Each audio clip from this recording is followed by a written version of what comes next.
What is going on, Chess YouTube? In today's video, we're having a look at yet another one of Magnus Carlsen's latest and greatest freestyle chess games. This one took place in the weekly freestyle chess tournament last Friday. This one is a good one. Let's dive right in. All right, in the game, Magnus Carlsen is playing as white, and he opens 1e4 best by test. And I do want to point out here in this position, the strongest opening moves are e4, f4, g4, and g3. In the game, e4 was played, opening up the king side. Now we have on move 1, Parham Maghsoodloo. I don't know how he figured this out. The strongest move in the board is f5, and that is what he plays. f5, immediately counterattacking in the center, putting pressure on white's pawn on e4. How did this guy figure this out? I really don't know. All right, we have e takes f5, then rook takes f5. The rook already being activated in the middle of the board. Things are getting wild already. All right, Magnus Carlsen, f4 is the move in the spirit of the bird's opening up this diagonal for the bishop. He's likely to follow up with the move g4 in the near future, or g3, opening up the other bishop as well. If I can draw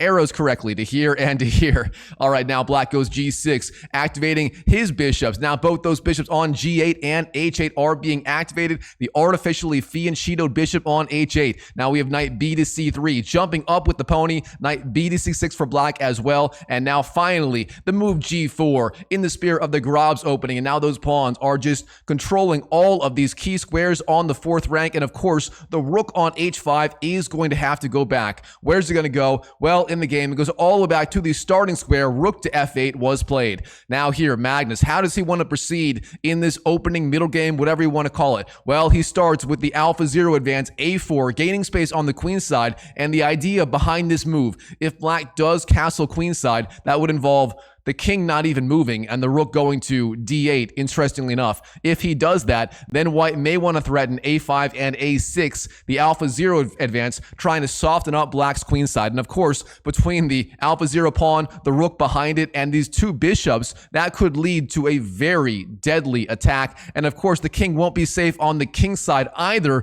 as that side of the board is being blown open. All right, now here, Parham Maghsoodloo, he goes knight to e6, activating his other knight. And here white goes bishop e3, but it turns out this move is a little bit weak. Of course, you are supporting that pawn on f4. That was the idea by black. You are putting pressure on that pawn via the knight and the rook. But instead of bishop to e3, the strongest move here is knight to e2, supporting that pawn on f4. Instead, though, bishop e3 played in the game, and now here Parham Maghsoodloo finds a very strong move, knight e d4, jumping in with the knight and opening up again the scope of this light squared bishop. Now the knight is very active in the center of the board, and what is white going to do about it? Well, the goat goes knight b5, immediately challenging the supremacy of that pony on the d4 square. What is black going to do here? Well, it turns out black, he shouldn't do anything rash or irrational. He should just go d5, gaining space in the center with that pawn being supported by the light squared bishop. Instead, a6 was played, kind of a rash decision, trying to drive back that knight. And of course, now the threat is a takes b5, and you can't even recapture the pawn, as then the rook on a1 hangs.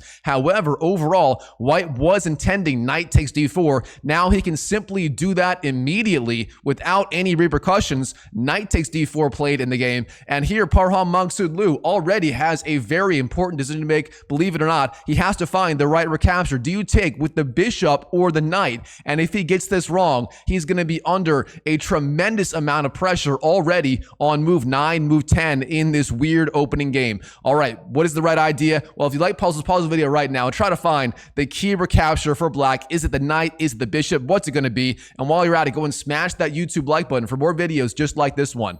All right, here, the key move is bishop takes d4. You have to recapture with the bishop. However, in the game, Parham Maghsoodloo, he goes knight takes d4, and this turns out to be a massive mistake, as you can see by the eval bar just exploding for white here. I mean, one more time, look at that eval bar literally just skyrocket on the left side of your screen. Knight takes d4, and here, according to the engine, white is already nearly winning on move 9, move 10. All right, white goes bishop takes d4, then bishop takes, and then queen to e4. The point being, you are threatening queen takes b7, king to e8, then queen takes a8. That would be checkmate on the spot, as the king would be trapped with nowhere to go. With that in mind, black must stop the attack. He goes d5, gaining space in the center, trying to counterattack against the queen on e4. A very good move, but of course, in doing so, you give up the bishop on d4. That is the key idea.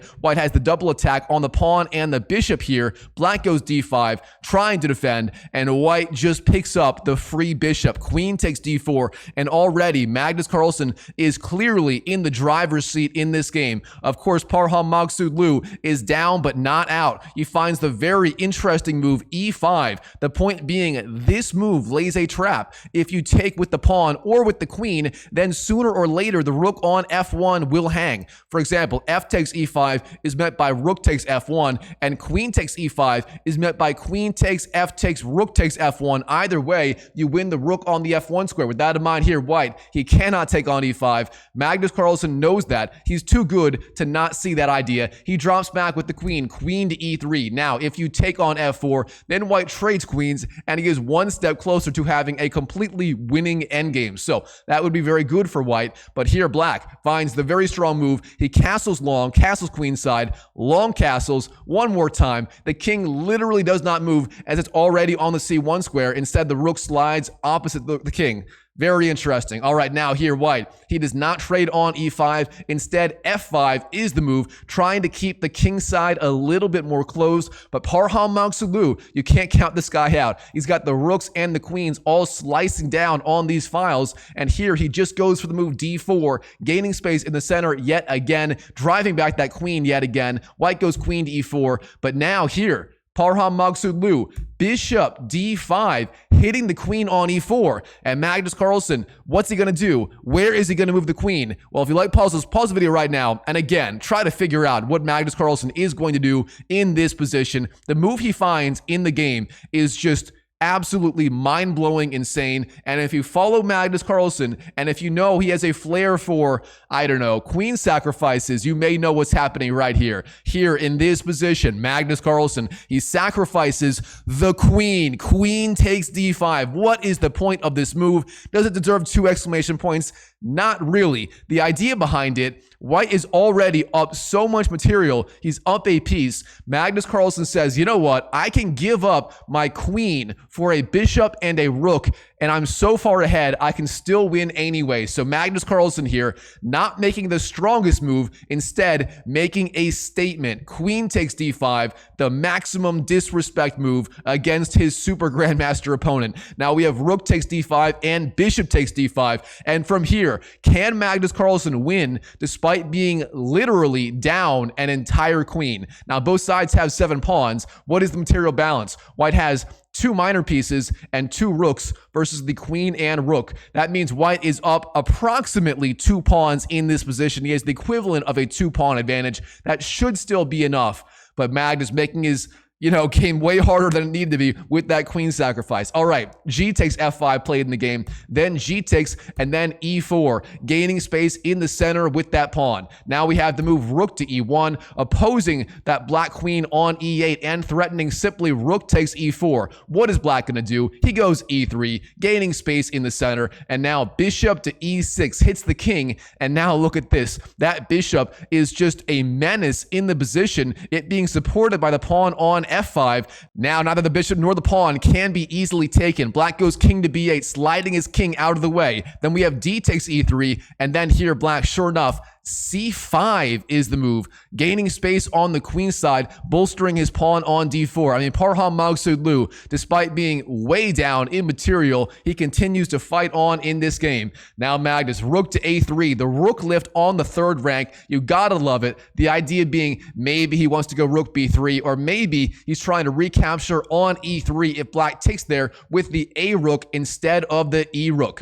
Either way, very interesting stuff. All right, here Parham Maghsoodloo, queen to c6, sliding out with the queen, potentially eyeing, I don't know, the f3 square, and so on. Now we have e takes d4, then c takes d4, and now a5 is the move for Magnus, gaining space on the queen side, trying to lock down those pawns on light squares for now. Now queen to b5 is the move, simply pressuring that pawn on a5. And what is white going to do about it? He goes knight f2, potentially intending ideas like knight e4 or knight to d3. Now rook f6 is the move for Parham Maghsoodloo. I'm not really sure I understand this move, maybe intending rook to h6, but overall, you really can't trade on e6. That would be just going from bad to worse. Now white goes knight d3. Again, so far, Magnus has literally everything under control. Every single piece, besides that pawn on h2, is being defended by some other piece in this position. Now here, Parham, rook to h6 is the move, attacking the one weakness in the white position.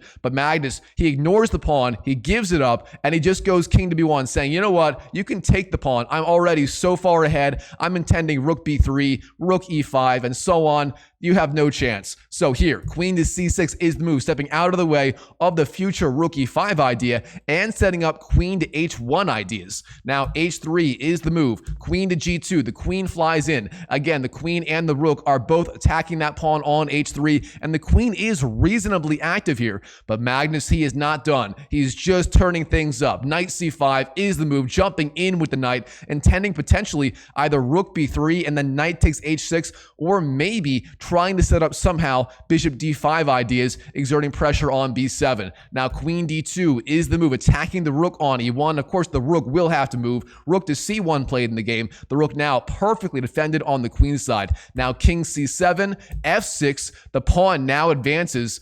And of course, black does have the option of simply taking on g5, but instead, he goes queen to g5, sliding back with the queen. And here, the final move of this game, Magnus Carlsen just goes knight d7. And in this position, Parham Maghsoodloo, he simply resigns on the spot to Magnus Carlsen. The point being that knight does support the pawn on f6. And here, Magnus has the very easy plan of going f7, then f8. And keep in mind, the bishop and the knight control these two squares on f7 and f8. Therefore, there's really nothing stopping this pawn from advancing all the way to the queenie square f8. And I guess Parham Maghsoodloo, I guess he finally had enough, and he decided, you know what? Even though I have 15 seconds left on the clock, I am done. I am tapping out against the GOAT, Magnus Carlsen. Wow, what a game between Magnus and Parham Maghsoodloo in the Freestyle Friday tournament. And what a queen sacrifice by Magnus Carlsen on move 18, giving up the queen for the bishop and the rook. Completely unnecessary. He does it anyway. He wins with style. That is just how Magnus Carlsen rolls. So anyways, hope you guys enjoyed this video. If you did, comment down below what you thought of the insane queen sacrifice by the GOAT Magnus Carlsen. I thought it was a little bit excessive, but that is just Magnus for you these days. So anyways, hope you enjoyed it. And if you want to see more Freestyle Friday chess games, check out this one right here where Magnus faces off against Hikaru Nakamura. That game was one for the ages. It features an insane knight sacrifice in the middle game by the GOAT Magnus Carlsen. So check that game out, and I'll see you in the next video.